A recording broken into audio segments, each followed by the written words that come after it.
बिमल शर्मा जी और भारी संख्या में उपस्थित सरधना क्षेत्र से उपस्थित बहनों और भाइयों, वीरों की इस भूमि को अन्नदाता किसानों के परिश्रम और पुरुषार्थ से सोना उगलने वाली इस भूमि को, भारत के इतिहास को बनाने वाली इस धरा को नमन करते हुए वासंतीय नवरात्रि की द्वितीया तिथि को मैं आप सबका हृदय से अभिनंदन करता हूं। बहनों और भाइयों, मैं अभी जम्मू कश्मीर के उधमपुर से आ रहा हूं। आप अनुमान करिए, जैसी सभा यहां पर हो रही है, इतनी ही निश्चिंतता में वहां पर भी मैंने सभा की है। क्या 10 वर्ष पहले जम्मू कश्मीर में इस प्रकार की सभा संभव थी? क्या नहीं थी ना। लेकिन आज जम्मू कश्मीर में शानदार सभा हो रही है। लोग लोकतंत्र की मुख्य धारा के साथ जुड़ रहे हैं। जम्मू कश्मीर में भी वैसे विकास के कार्य हो रहे हैं जैसे आपके मेरठ में हो रहे हैं, उत्तर प्रदेश के अंदर हो रहे हैं, दिल्ली में हो रहे हैं। ऐसे ही विकास के कार्य वहां पर भी युद्ध स्तर पर आगे बढ़ रहे हैं। बहनों और भाइयों, यह जो परिवर्तन हम सबको देखने को मिल रहा है, कभी भारतीय जनसंघ के संस्थापक श्यामा प्रसाद मुखर्जी ने नारा दिया था कि एक देश में 2 प्रधान, 2 विधान और 2 निशान नहीं चलेंगे, नहीं चलेंगे। श्यामा प्रसाद मुखर्जी शहीद हुए थे इस दोहरी व्यवस्था के खिलाफ, और 70 वर्षों तक कांग्रेस और उसके सहयोगी दलों ने इस व्यवस्था को दफन करके इस व्यवस्था को बनाए रखा। आतंकवाद पनपता रहा, देश को डंक मारता रहा, निर्दोष लोग मरते रहे, देश का विकास बाधित होता रहा। लेकिन बहनों और भाइयों, 70 वर्ष के बाद भारत माता के महान सपूत से नरेंद्र मोदी जी जैसा यशस्वी व्यक्तित्व देश के पास आया, जिन्होंने कश्मीर के इस दंश को समाप्त करते हुए धारा 370 समाप्त किया। और जो भाजपा के कार्यकर्ता दशकों से नारा लगाते थे, जहां हुए बलिदान मुखर्जी, वह कश्मीर हमारा है।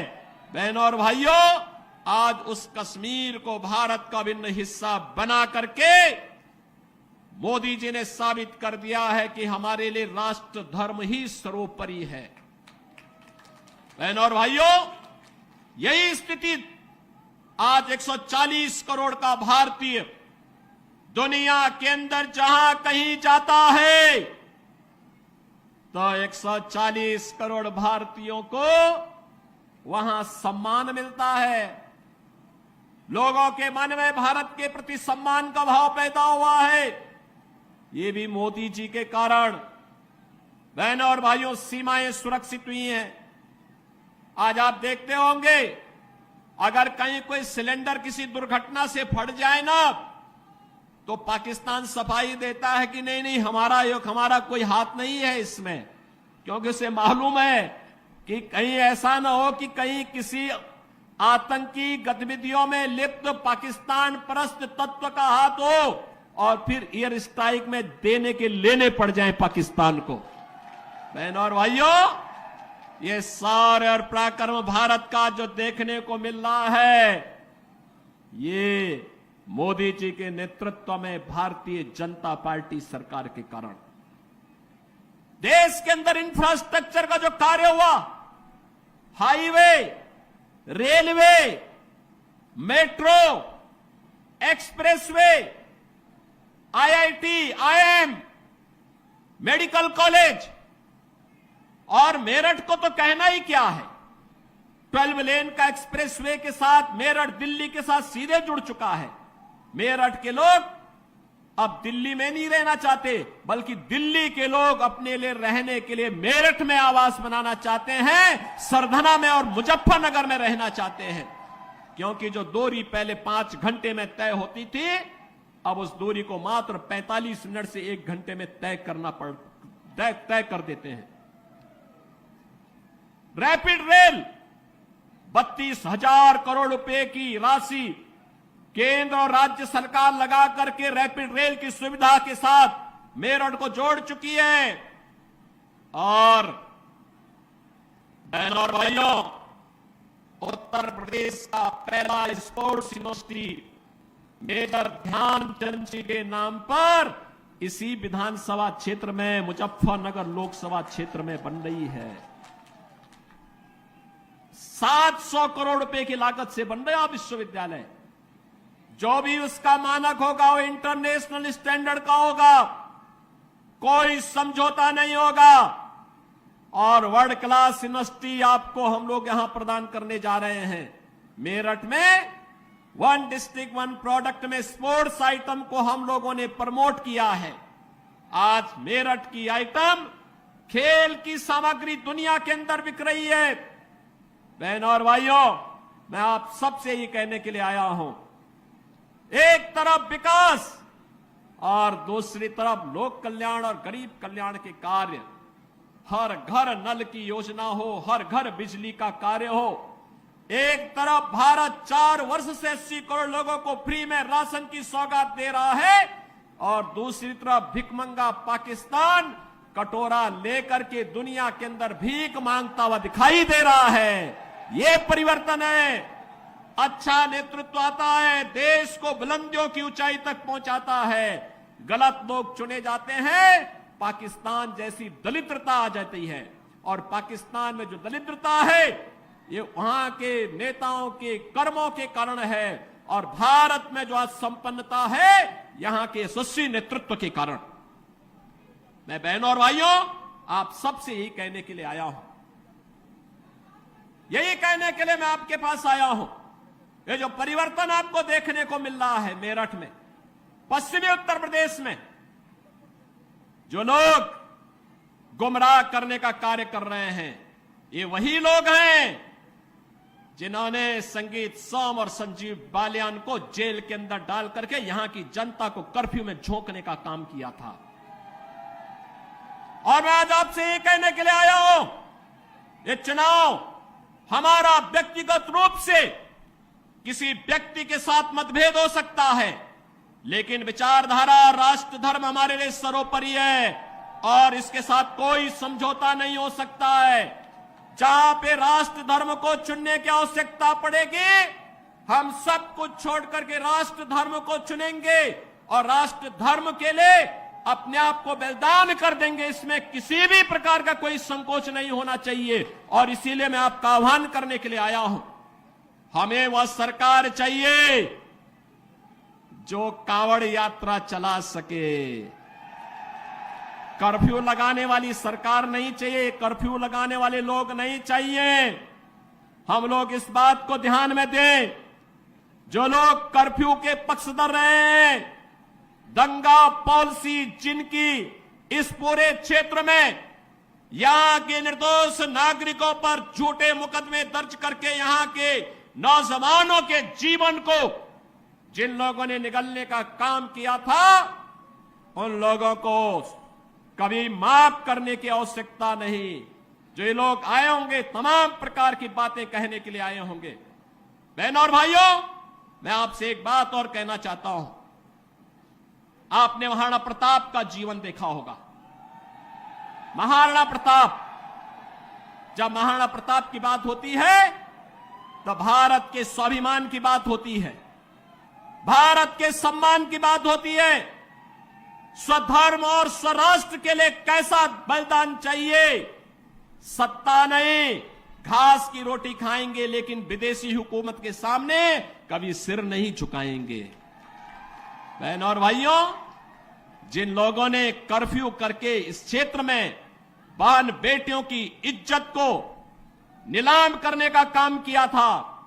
जो लोग यहां की बेटी और व्यापारी के जीवन के लिए खतरा बन चुके थे, उन लोगों को फिर से पनपने का अवसर मत दीजिए।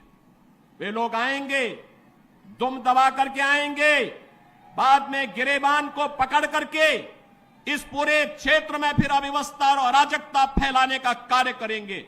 इसलिए मैं आज आपका आह्वान करने के लिए आया हूं। विकास में कोई कोताही नहीं बरती गई, किसी भी प्रकार की कोई कोताही केंद्र और राज्य शासन ने नहीं बरतने दी। सुरक्षा के साथ कोई खिलवाड़ नहीं होने दिया। बेटी और व्यापारी को सुरक्षा का माहौल दिया। और बहनों और भाइयों, हमें व्यक्तिगत मतभेदों को दरकिनार करते हुए देश के बारे में सोचना है। देश और राष्ट्र धर्म से बढ़कर के हमारे लिए कोई कुछ नहीं हो सकता है। और यही आह्वान करने के लिए आज मैं यहां पर सरधना की भूमि पर आया हूं। ये वीरों की भूमि है और वीरता कभी कायरता नहीं दिखाती है, शॉर्टकट का रास्ता नहीं अपनाती है। वीरता तो अवसर आने पर राष्ट्र धर्म के लिए सर्वस्व न्यौछावर करने के लिए अपने आप को तैयार करती है। और उसी वीरता का आह्वान करने के लिए मैं आपके पास आया हूं, आपसे कहने के लिए यह देश, पूरे देश के अंदर एक आवाज है। उत्तरो दक्षिणो पूर्वो पश्चिमो, एक ही आवाज है पूरे देश के अंदर। मुझे 3 दिन पहले महाराष्ट्र जाने का अवसर प्राप्त हुआ था। उससे 1 दिन पहले मैं राजस्थान गया था। अभी जम्मू कश्मीर से आ रहा हूं और केवल यहां की सभा के लिए आया हूं, अन्यथा मेरे और भी कार्यक्रम थे। मैंने कहा नहीं, मैं जाऊंगा सरधना में, मैं इस बार जरूर जाऊंगा, 24 में मैं जरूर जाऊंगा। और बहनों भाइयों, मैं इसीलिए आया हूं आपसे कहने के लिए, जो लोग गुमराह कर रहे हैं उनके गुमराह में आने की आवश्यकता नहीं। ये लोग कभी नहीं आएंगे। फिर जाति के सौदागर उपयोग करेंगे, बाद में सौदेबाजी करके गायब हो जाएंगे। हमें किसी भी ऐसे व्यक्ति के बहकावे में नहीं आना है जिससे हमारा राष्ट्र धर्म खतरे में आए। याद रखना, इस देश के राष्ट्र धर्म को हमेशा खतरा जब भी आया है, इन्हीं लोगों के कारण आया है जिन्होंने जातीयता के आधार पर समाज के सामाजिक ताने बाने को छिन्न भिन्न किया है, हमेशा छिन्न भिन्न किया है। और बहनों और भाइयों, मैं आपको इस बात के लिए आश्वस्त करता हूं कि कोई माए के लाल बाल बांका नहीं कर सकता है। सुरक्षा की इतनी पुख्ता व्यवस्था हमने की है यूपी के अंदर। आज आप देखते होंगे बड़े बड़े दुर्दांत माफिया और अपराधी किस कदर उनकी दुर्गति हो रही है। आप देख रहे होंगे, जिनके नाम से ही लोग कर्फ्यू जैसा माहौल होता था, आज उनकी दुर्गति क्या है, हर व्यक्ति देख रहा है। इन माफिया और अपराधियों की स्थिति क्या है, आप रोज सोशल मीडिया के प्लेटफॉर्म को उठा करके देखते होंगे। एक दुर्दांत माफिया ऐसा भी था, बहनों और भाइयों, जब वह समाजवादी पार्टी की सरकार के समय चलता था तो मुख्यमंत्री हो या मुख्य न्यायाधीश, इन सब के काफिले रुक जाते थे और माफिया का काफिला निकलता था। और जब हमने कार्रवाई की उस माफिया के खिलाफ और उसको रगड़ करके कोर्ट के सामने प्रस्तुत किया तो उसकी पैंट गीली हो गई थी, उसकी पैंट गीली हो गई थी। और तब हमने कहा था, उस समय उसको हमने कहा था, कानून को रौंदने वाले, आज कानून कितना बड़ा होता है यह एहसास हो रहा है कि नहीं हो रहा है। और निर्दोष लोगों को मारोगे तो मिट्टी भी नहीं मिल पाएगी। और बहनों और भाइयों, इसीलिए मैं आया हूं आपसे कहने के लिए, देखो, जिनकी गर्मी हम शांत कर चुके हैं उनको गर्म मत होने दीजिए। अब इस क्षेत्र को विकास की मुख्य धारा के साथ जुड़ने दो। उनकी सबकी गर्मी शांत हो गई है, वे गए काम से। और इसीलिए मैं आप सबसे अपील करने के लिए आया हूं कि पूरे देश की एक आवाज है, पूरा देश एक ही स्वर में बोल रहा है और वह बोल रहा है कि फिर एक बार मोदी सरकार, फिर एक बार।